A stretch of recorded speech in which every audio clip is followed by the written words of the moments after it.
వచ్చిన మీ అందరికీ యేసుక్రీస్తు నామమున పేరిట శుభాభివందనాలు. దేవుడు నేనే మార్గము, సత్యము, జీవము. ఎంతమంది నమ్ముతున్నారు? అది ఆయన చెప్పిన మాట, నేనే మార్గము, సత్యము, జీవము అని అంటే నా ద్వారా తప్ప ఎవరు దేవుని రాజ్యానికి రాడు అని చెప్తే మనం ఆయన్ని నమ్ముతున్నామా, సేవకుని నమ్ముతున్నామా? నీ భర్తను నమ్ముతున్నావా, భార్యను నమ్ముతున్నావా, పిల్లల్ని నమ్ముతున్నావా? మా పిల్లోడు లేకపోతే నేను బతకలేను. నీ పిల్లవాడు లేకపోతే నువ్వు బతకడం కాదు, దేవుడు లేకపోతే బతకలేను. నా భర్త లేకపోతే నేను బతకలేను. ఎవరు చెప్పారు? బైబిల్లో ఉందా? కానీ ఈరోజు నా మానవ రీతిగా మాట్లాడటం అలవాటు పడ్డాము. కానీ బైబిల్ అలా చెప్పదు. నేనే మార్గం అంటే నా ద్వారా రావాలంటే గుమ్మం. ఇప్పుడు దీనికి ఏముంది? తలుపు ఉంది. ఆ తలుపు గుండానే వచ్చారు మీరు. కాబట్టి యెరూషలేముకు కూడా ఎన్ని తలుపులు ఉంటాయి? 12 తలుపులు ఉంటాయి. 12 గుమ్మాలు అంటారు యెరూషలేముకి. ప్రేమించిన ప్రియులారా, ప్రకటన గ్రంథం 21:21లో దాని 12 గుమ్మములు 12 ముత్యములు, ఒక్కొక్క గుమ్మము ఒక్కొక్క ముత్యముతో కట్టబడి ఉన్నది. అక్కడ ఉన్నటువంటి గుమ్మాలు 12 ఎలాగున్నాయంటే అవి 12 ముత్యాలు, ఒక్కొక్క గుమ్మకు ఒక్కొక్క ముత్యం కట్టబడింది. ముత్యాలంటే కాస్ట్లీ. మీరు బజార్లో కొనుక్కునే పిచ్చి ముత్యాలు కావు. ఒరిజినల్ ముత్యాలు చాలా కాస్ట్లీ ఉంటుంది. పాత రోజుల్లో కాసికాయ గుండ్లని గొలుసులు చేయించుకునేవాళ్ళు. అలాగే ముత్యాల హారాలు వేసుకునేవాళ్ళు రాణులు. ఈరోజు ముత్యాల హారాలు వేసుకునేవాళ్ళు లేరు, అంత డబ్బు ఉంటల్లా. పిల్లరా, యెరూషలేము 12 గుమ్మాలు ఉన్నాయి. ఇవి శత్రువులచే కాల్చబడి కూల్చబడ్డాయి. ఇది భూమి మీద ఉన్న యెరూషలేముకి. ఎవరు కాల్చారు? బబులోను రాజు. ఎందుకు కాల్చాడు? ఇర్మియా చెబితే ఇశ్రాయేలు ప్రజలు వినలా. ఎన్ని సంవత్సరాలు చెప్పాడు? 20 సంవత్సరాలు చెప్పాడు సువార్త. కానీ వాళ్ళు ఏం చేశారు? వినలా. చెప్పాడు, అయ్యా మీరు కనుక వినకపోతే పక్క దేశపు రాజు వచ్చి మీ దేశాన్ని కాల్చేస్తాడు, మీ మందిరాన్ని కూల్చేస్తాడు అన్నాడు. అయినా కూడా ఏం చేశారండి? కొట్టారు సేవకుని, తీసుకెళ్ళి బురదలో పారేశారు. ఎంత కష్టపెట్టారంటే సేవకుడిని అంత కష్టపెట్టారు. కానీ దేవుడి ప్రణాళిక ఏమన్నా మారిందా? మొత్తం కాల్చివేయబడి. ఎన్ని సంవత్సరాలు? 70 సంవత్సరాలు. 70 సంవత్సరాలు ఏం లేదు వాళ్ళకి. వాళ్ళ దేశము లేదు, దేవుడు లేడు. 70 సంవత్సరాలు దేవుడు లేకుండానే బతికారు వాళ్ళు. పరాయి దేశానికి తీసుకెళ్ళిపోయాడు. మొత్తం జనాలు మొత్తాన్ని ముస్లాం మతకను వదిలేసి మొత్తాన్ని తీసుకెళ్ళిపోయాడు. ప్రియులరా, ఆ యొక్క కూల్చబడినటువంటి ఆ మందిరం గోడలు 12 గుమ్మాలు ఉన్నాయిగా, ఆ గుమ్మాలన్నింటినీ కట్టాలి. ఈ విషయము నెహమ్యాకి తెలిసింది. అప్పుడు అతను కూర్చొని ఉపవాసం ఉండి ఏడ్చి, ఒక్కడే నా మందిరం కాలిపోయిందయ్యా, ఆ మందిరం కట్టాలి. ఒక రాజు దగ్గర చిన్న ఉద్యోగం చేస్తా ఉన్నాడు అతను, గిన్నె అందించే ఉద్యోగం. రాజుగారు కిళ్ళీలు తింటే దాన్ని ఓస్తారు. మరి సింహాసనం నుంచి దిగలేడుగా, అలాంటి గిన్నె పట్టుకొని ఉంటాడు. అంటే ఆయన తూ అని ఊసేటప్పుడు గిన్నె పట్టుకుంటాడు. చాలా చిన్న ఉద్యోగం. కానీ ఏం చేశాడు? ఉపవాస ప్రార్థన చేశాడు. ఏం జరిగిన తర్వాత చూద్దాం. దేవుని యొక్క ప్రేమలో ఇదంతా నెహెమ్యా గ్రంథంలోనే మీకు కనపడుతుంది. వారిలో అంటున్నాడు నెహెమ్యా గ్రంథం 2వ అధ్యాయం 17వ వచనం, అయితే వారితో నేను ఇట్లాంటిని, మనకు కలిగిన శ్రమ మీకు తెలిసి ఉన్నది. యెరూషలేము ఎట్లు పాడైపోయినో, దాని గుమ్మముల అగ్ని చేత ఎట్లు కాల్చబడినో మీరు చూచి ఉన్నారు. మనకు ఇక మీదట నింద రాకుండా యెరూషలేము యొక్క ప్రాకారం మరల కట్టుదము రండి అని పిలిపించాడండి. మెళ్ళకొచ్చి ఎన్నోసార్లు నేను పిలిచాను, చర్చికి రండి, రాలేదు. రావట్లేదు. కానీ బైబిల్లో ఇతను ఏడ్చి ఏం చెప్పాడు? గుమ్మాలు కడదాం, యెరూషలేము కడదాం, మళ్ళా రండి అని అడిగాడు. వచ్చారు. చూద్దాం.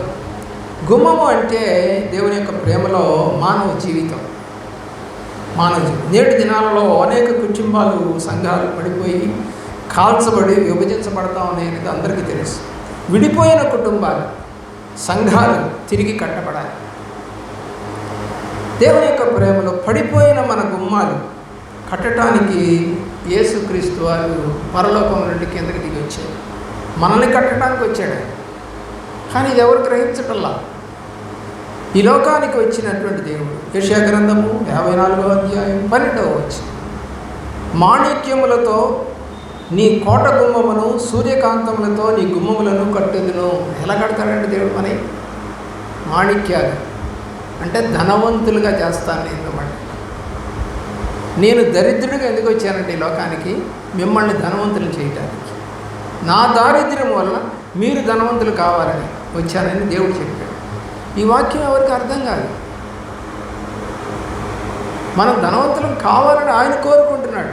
బైబిల్లో పరలోక పట్టణంలో కూడా 12 గుమ్మాలు ఉన్నాయి. ప్రకటన గ్రంథం 20:21లో దాని 12 గుమ్మములు 12 ముత్యములతో ఒక్కొక్క గుమ్మం ఒక్కొక్క ముత్యంతో కట్టబడి ఉన్నదని 12వ వచనంలో. పట్టణములకు ఎత్తైన గొప్ప ప్రాకారం 12 గుమ్మములు కూడా ఉన్నాయి. ఎత్తైన ప్రాకారం అంటే దొంగలు రావడానికి వీలు లేకుండా. పరలోక గుమ్మాలు ముత్యములతో కట్టబడ్డాయి. యేసు మంచి ముత్యం. మన జీవితాలు, సంఘాలు కూడా మరి మంచి ముత్యములైనటువంటి యేసు ద్వారా కట్టబడాల్సింది. నెహెమ్యా గ్రంథంలో ఉన్నటువంటి యెరూషలేము యొక్క 12 గుమ్మాలు, దానిలో ఉన్నటువంటి అర్థాలేంటో కొంచెం ఆలోచించేద్దాం. మొదటి గుమ్మం గొర్రెల గుమ్మం, షీప్ గేట్ అంటారు ఇంగ్లీష్లో. నెహెమ్యా గ్రంథం 3వ అధ్యాయము 1వ వచనం, ఎల్యాషీబును అతని సహోదరులైన యాజకులను లేచి గొర్రెల గుమ్మమును కట్టి ప్రతిష్ఠించి తలుపులు నిలిపిరి. గొర్రెలు ఎక్కడుంటాయి? కొండల మీద ఉంటాయి. ఎలా ఉంటాయి? ఒకే చోట ఉంటాయా? కాదు, చెదిరి ఉంటాయి. అక్కడక్కడ తింటూ పోతూ ఉంటాయి. ఇది ఏం గుమ్మం? ఇది గొర్రెల గుమ్మం. మరి తిరిగి సంఘంలో ప్రవేశించినట్లు గొర్రెల గుమ్మం ఒకటి పెట్టారు. గొర్రెలు మాత్రమే వస్తాయి అటు నుంచి. 12 గుమ్మాల్లో గొర్రెలు మాత్రమే ప్రవేశించే ఆ యొక్క గేట్. దేవుని యొక్క ప్రేమలో మారు మనసు పొంది బాప్తిజం తీసుకుని కూడా గొర్రెల వారిగా లోకంలో తిరుగుతున్నటువంటి నామకార్థ క్రైస్తవులు తిరిగి సంఘాల్లోనికి ప్రవేశించడాన్ని చూపిస్తూ ఉంది గొర్రెల గుమ్మం. నామకార్థ క్రైస్తవులు పోదాంలే, ఏం పోతాంలే, మళ్ళీ తిరిగి చేర్చుకోవాలి. అలాంటి గొర్రెల గుమ్మానికి సాదృశ్యంగా కనపడు. యెహెజ్కేలు గ్రంథము 34వ అధ్యాయము 6వ వచనం, నా గొర్రెలు పర్వతములన్నిటి మీదను ఎత్తైన ప్రతి కొండ మీదను తిరుగులాడుచున్నవి. నా గొర్రెలు భూమి మీ అంతటా కూడా చెదిరిపోయినను వాటిని గూర్చి విచారించువాడొకడును లేడు, వెతుకువాడొకడును లేడు. ఇర్మీయా గ్రంథము 50వ అధ్యాయము 6వ వచనం, నా ప్రజలు త్రోవ తప్పిన గొర్రెలుగా ఉన్నారు. వారి కాపరులు కొండ మీదకి వారిని తోలుకొని పోయి వారిని త్రోవ తప్పించిరి. జనులు కొండకు వెళ్ళుచు తాము దిగవలసిన చోటు మరిచిపోయి. ఎలా వెళ్ళిపోయారంట? త్రోవ తప్పేసి. సేవకులు ఏం చేశారంట? వాళ్ళని త్రోవ తప్పించారట. వీళ్ళని ఆలోచించారు. పక్కింటి కోడి మా యొక్క కాంపౌండ్ గోడ మీద ఎక్కింది. ఎక్కితే మేమేం చేసాము, చాలా 15-16 ఏళ్ళు ఉంటాయి నాకు. ఏం చేసాము, ఇంట్లో నుంచి కాస్త బియ్యం తెచ్చి బొబ్బో బొబ్బో అని పిలిచాను. కాసేపు చూసింది. తర్వాత నేనేం చేశాను, దీనికి ఎట్లా కాదులే అని కింద పడేసాను. ఇక ఇది కనపట్టలా, నేను వెళ్ళి వసారాలో దాక్కున్నాను. ఇక అది చూసింది బియ్యాన్ని, కిందకి దిగింది. ఇక దిగినామని ఊరుకుంటామండి. ఏం చేశాను నేను దాన్ని చెప్పాలి త్వరగా. తోవ తప్పించాను. వాళ్ళ ఇంట్లో ఉండాల్సిన కోడి మా ఇంట్లోకి వచ్చేసి దాన్ని తోవ తప్పించడానికి రకరకాల తాయిలాలు పెడతాం మనం. అలాగే ఈ రోజున విశ్వాసులను తోవ తప్పించడానికి రకరకాల తాయిలాలు పెడతా ఉన్నారు. తాయిలాలు పెట్టలా దేవుడు. 3 రోజులు ఉపవాసం ఉన్న తర్వాత భోజనం పెట్టాడు వాడికి కదా. 3 రోజుల్లో పెట్టాడా? మొదటి రోజు లేదు, రెండో రోజు లేదు, 3వ రోజు చివరి దాకా లేదు, సాయంకాలం దాకా. 3వ రోజు మాత్రం వాళ్ళని ఉపవాసంతో పంపించడం నాకు ఇష్టం లేదు అని భోజనం పెట్టాడు. కానీ ఈ రోజున కాసేపు ప్రార్థనకి వెళ్తామో లేదో 1 గంట, అది 8 గంటలకు అనుకో చేర్చి నువ్వు 9 గంటలకు వెళ్తావు. 10:30, 11 గంటలకు అయిపోగానే ఇక పట్టుకొని తినడానికి పోవటం. ఏమంటుంది ఆమె? నాకు ఒకసారి పాత గుంటూరు ఆమె చెప్పి, అయ్యగారు అక్కడ అందరికీ పెడతారయ్యా భోజనం, రక్షణ పొందినా పొందకపోయినా, బలారాధన తీసుకున్నా తీసుకోకపోయినా చక్కగా భోజనం పెట్టి పంపిస్తారు అయ్యగారు. మేము ఇంటిల్లి పాది అక్కడే తిని వస్తాము. ఒక పూట భోజనం అంతా పోయింది, అక్కడే తింటారు. రక్షణ లేదు. అలా ఆయన తాగుబోతాడు కూడా పోతాడు.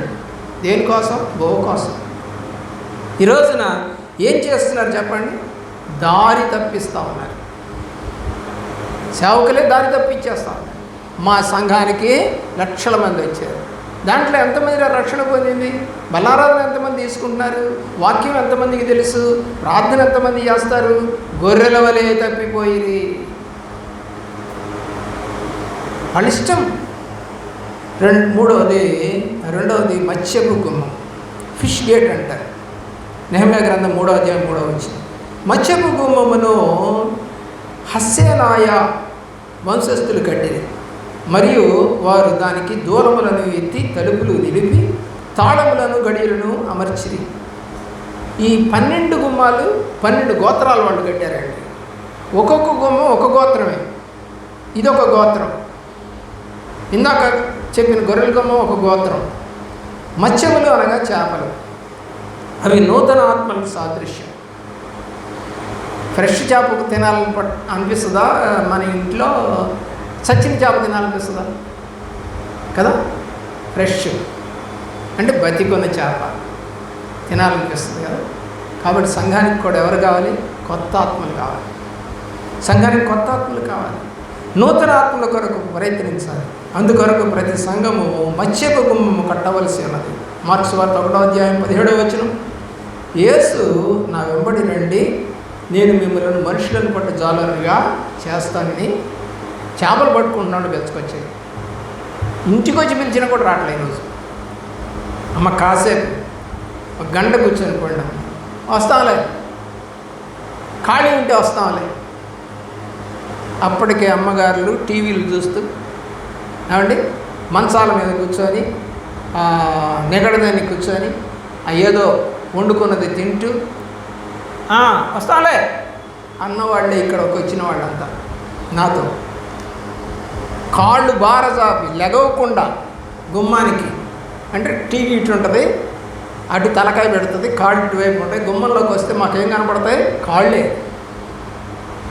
లెగవని కూడా లేకోకుండా చేతిలో రిమోట్ పెట్టుకొని ఎవరు? పాస్టర్ గారా? సర్లేండి వస్తాను. లేవకుండా మంచాల మీద నుంచి లేవకుండా చచ్చిపోయిందా? మీనాక్షి చచ్చిపోయింది. పాపం చేయద్దు. సేవకుడిని గౌరవించడం నేర్చుకో. ఇష్టం వచ్చినట్టు ప్రవర్తించుకో. దేవుడు పిలవంగానే వాళ్ళు వచ్చేసారు. ఎవరు ఇప్పుడు వీళ్ళు? కొత్త ఆత్మలు. దేవుడు కొత్త ఆత్మలు సంపాదిస్తూ ఉన్నాడు. ప్రియులను ఆలోచించాడు. పాత గుమ్మం 3వది ఓల్డ్ గేట్ అంటారు. నెహెమ్యా 3వ అధ్యాయం 6వ వచనం. పాత గుమ్మమును బాగు చేయవారు ఎవరనగా పానీయ కుమారుడైన యెహోయాదాను, వెసోద్యా కుమారుడైన మెషుల్లామును దానికి దూలములను ఎత్తి తలుపులను నిలిపి తాళములను గడియలను అమర్చిరి.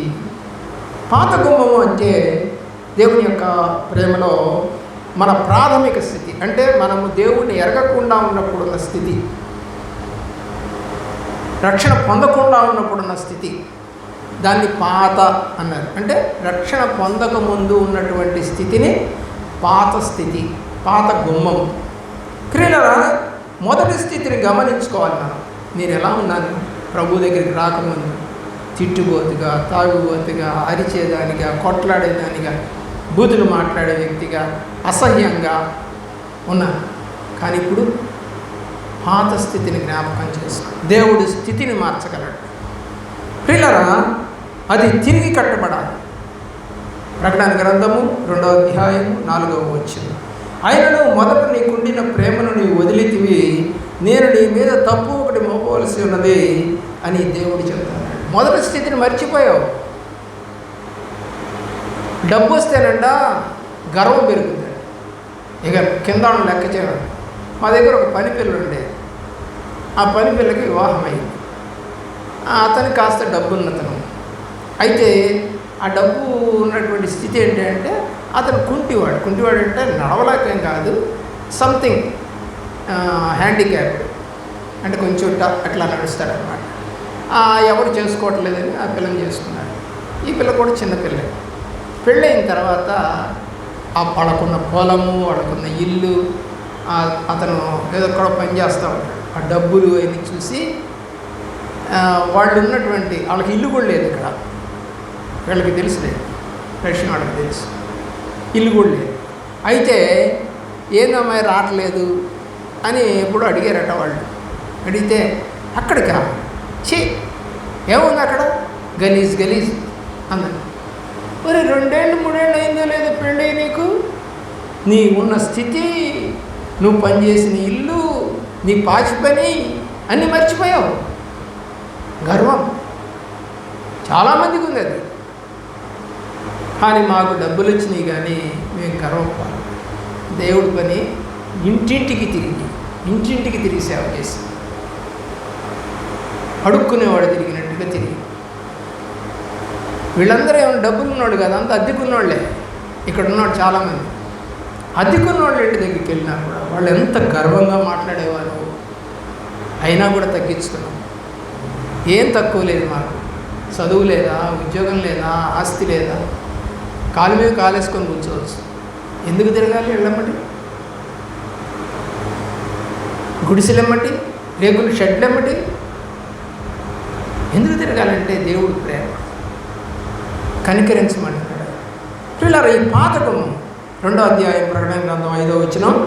నీవు ఏ స్థితిలో నుండి పడితే అది జ్ఞాపకము చేసుకుని మారు మనసు పొంది ఆ మొదటి క్రియలు చేయము. తిరిగి మళ్ళా గుర్తు చేసుకోవాలి, మర్చిపోవద్దు అని దేవుడు కోరుతాడు. చాలండి. మీకు గుర్తుంటే ఈ 3 గుమ్మాలు, మొదటి గొర్రెల గుమ్మని చెప్పాను, 2వది మత్స్యపు గుమ్మని చెప్పాను, 3వది పాత గుమ్మని చెప్పాను. ఈ 3 గుమ్మాలు ఇంటికి వెళ్ళి ఒకసారి జ్ఞాపకం చేసుకో. నీ స్థితి ఏంటో, నీ పరిస్థితి ఏంటో దేవుడు చూపిస్తూ ఉంటాడు.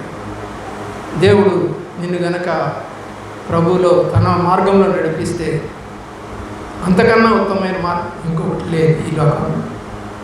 అలాంటి మార్గం నీకు దేవుడు దయచేసి నడిపించి కాపాడి దీవించుగాక. మంచిదండి, మోకరించండి.